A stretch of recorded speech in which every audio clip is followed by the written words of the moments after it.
Olunaku lwa leero tubadde ne meeting ku kitebe kyaffe Kavule era bwe tugimaliriza kulembeze waffe buli omu n'atandika kukwata kkubo lye.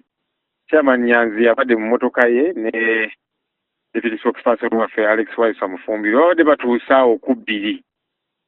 Sajja ne bajjaawo mu drone ez'enjawulo nga bangi bali mu ngoye eza bulijjo balina amamundu. Chairman Nyanzi ne bamusika mu mmotoka ne bamuteeka mu drone ne bamutwala. Of course ebintu bino batiro tukimanyi nti abamukutte ba state ba government kubanga bwe batyo baze bakwata abantu baffe engeri y'obumenyi bw'amateeka.